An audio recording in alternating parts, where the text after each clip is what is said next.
Hey, how's it going? Great to see you. Today we're going to have a look at some different cameras you might use to make a 40-hour film with. I'm going to start with the one I made my first 48-hour film with, which is this lovely beast here, which is a Sony, what is it? It's a TRV-820E. This was Sony's first digital handycam, and it was the one I made my first 48 hours film on about 18 years ago. So yeah, if you've got something like this, don't be afraid to use it. It's actually a great little camera. It shoots 768 by something pixels, 576. So it's not HD by any stretch of the imagination. There was no HD back then, and it shoots onto tape, and it does a great job of it. So if this is what you've got, don't be afraid. You get a lot of kudos using something like that. The second camera I moved on to, we got this thing, which is a Z1P. Now, it's another tape camera. Now, if you're using tape cameras for shooting 48 hours, you need to keep in mind the amount of time you need to capture and process it, because these things here, they capture back at the same speed. So if you've got an hour's footage on your tape, then you need an hour to ingest that into your computer. You also need to make sure that you've got something that will take the DV cables. So once again, this is an amazing camera. It actually gets a really good image. It shoots in HD, it's triple CCD, it's got built-in ND filters, an incredible microphone. It's actually got microphone inputs, there we go, XLR inputs for powered microphones and everything as well. It's got a really good bright monitor. Now, you can pick one of these up for next to nothing if you don't have anything else. You just need to make sure that you've got something that will go from that mini DV cable here to your computer so that you can actually ingest the footage. An older camera, don't be afraid of it. That's my whole point here. If you've got something old and it's got a good image, it's as good as something new with a good image. Anyway, let's have a look at the next thing I've got here. So here we go. This is a little camera that I actually use quite a bit. It's a CX625 from Sony. It's got a great screen, and something that this one's got that the others don't is insane stabilization. Now I'm just going to show you what I mean in here. You see the lens there? If I wiggle the camera around a little bit, you'll notice that the lens is actually on a gimbal. It's stabilizing inside there. Something like this here, you can get these really cheap. You can find them secondhand, and they're actually really good for shooting a 48 hours of film on. Next camera is the AX53. This one is the same as the CX625, but an updated one that shoots 4K.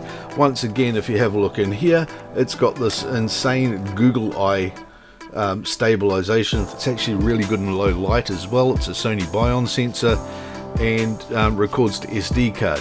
So something like this, once again, you can pick it up for I think about $1,000 or $1,200 New Zealand, but you can go a little bit more insane. You see, for $1,000 you can pick up something like this. This here is a Blackmagic 4K Cinecam. It's an outdated model now, but just because something is outdated, so this one here I think might be, I can't even remember how old it is. It's probably 6, 7, 8 years old now, but it's a 4K camera. It's got a great view screen on the back.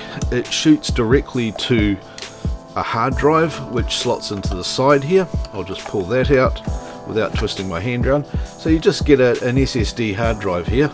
That just sits in the side there, and it shoots to that.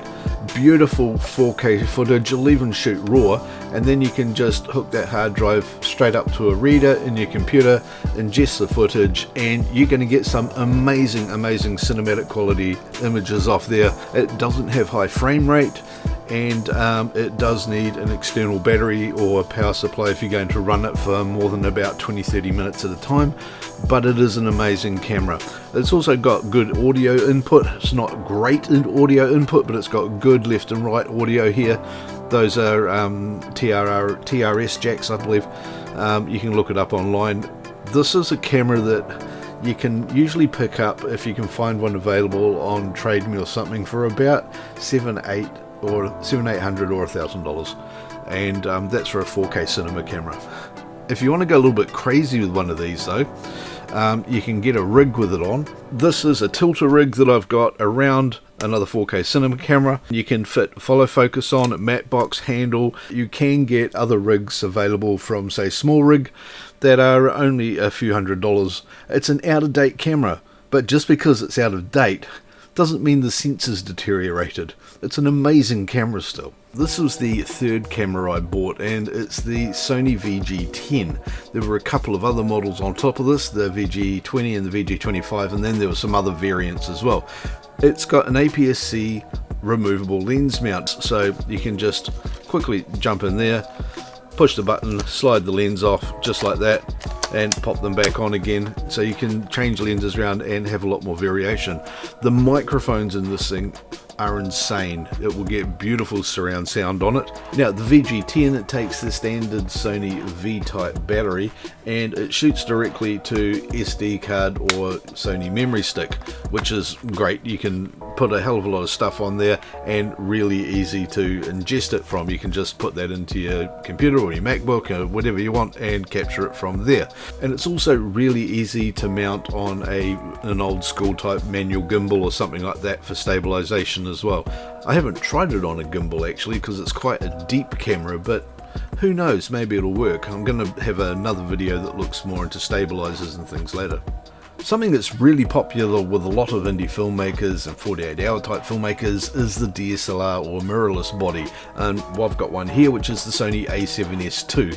This has got a Super 35 sensor in it, so you can put full frame lenses and everything on here and get amazing images, really shallow depth of field. It's got insane low light and it's really flexible, lightweight. You can get really good support systems for this type of camera, so cages with matte boxes and all sorts of things, external monitors, whatever you want you can build up around this, or you can just put a really cool lens on it and hold it steady or lock it off on a tripod, and you're going to get fantastic images out of something like this. Once again, just shoots the SD card, so really easy to ingest the footage. If you really want to go insane and you've got a bit of spare cash lying around, you might want to look at something like this.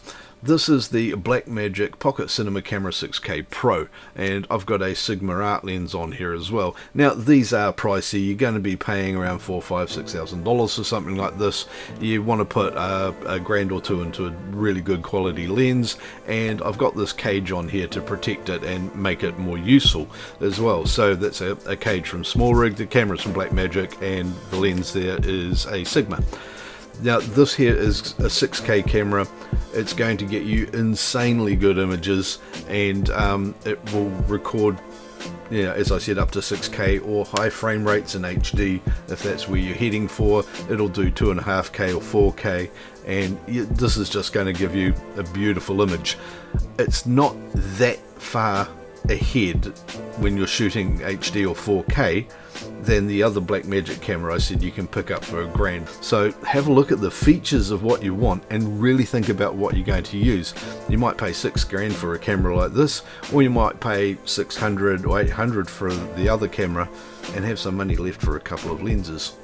Now the downside, of course, to these really awesome cinema cameras and the quality of footage is you're going to have much larger files. So if you're going to get a cinema camera that's more complex, don't forget you're going to need more setup time for it. You're going to have to allow for that. You're going to need some more support systems around it. You're going to have a lot more data to ingest, so you're going to need a more powerful computer to do your editing with, and you really just want to think about how you're going to use your time and plan your weekend around the gear that you're using. Now if you want to go something a bit simpler, you can always just get yourself an action camera as well. So here's the GoPro 10 for example. This is a fantastic little camera. It's amazing. You can do all sorts of stuff with this that you can't with some of the big cameras. The lens on this is amazing and incredibly stable. It's got a technology on here called Hypersmooth, and Hypersmooth 3 on this one.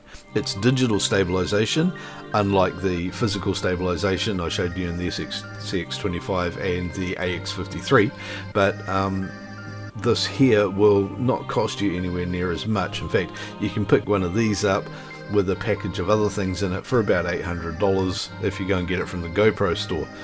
Don't buy them retail from a retail store, always get them from the GoPro store. There's so much more that comes with it, including a lot of really amazing support. Now, action cams do have their limitations, and you need to learn how to use the camera really well before you go. They've got a lot of advanced features on them that will make your footage look really amazing if you get them right. They will also look absolutely terrible if you get them wrong. Now, if you're going to use something like the GoPro, or the DJI Action, or maybe even the DJI Action 2, which is an amazing camera as well, then keep in mind that they do have some limitations in how they shoot, the amount of memory that they're running, the battery life on them, and how much you can record at a time. They also have a lot of advantages in being waterproof. You can take this outside in the rain or go underwater with it without any hassle at all. You need to make sure that you use the advanced features and set them up right, but if you do that, these will really look after you. There's one other camera I really should point out as well, because you've already got one and you're probably holding it. In fact, you're probably looking at it right now, because it's your cell phone. You see, the cameras in these things these days are just astounding. They will shoot 4K or greater. They will shoot at high frame rates, 120 or 240 frames a second if you want to get a slow-mo shot. They've got incredible high dynamic range on them, especially something like this, which is the iPhone 13 Pro Max. This will shoot in ProRes and get an amazing piece of footage out of it. You can also use an older cell phone like this iPhone 5 I've got here. The camera that's in the back of that will shoot some beautiful footage as well. It's not quite as good in low light, and it's just HD, not 4K, but if that's what you've got, you can make a 48 hours film with it. There's nothing stopping you. Now, you may have noticed that one of the main themes I've had through here is don't worry about whether a camera is old or new. Have a look at what it can do and learn its advantages and limitations. Some cameras are better in low light than others, some of them have better dynamic range than others, some of them are a lot cheaper than others, and that there is definitely an advantage for some people. The real answer for this is, what's the best tool for the job? Have a really good think about what it is that you want to shoot, what limitations you're able to work within. Are you going to be shooting in the dark? Are you going to be out in daylight?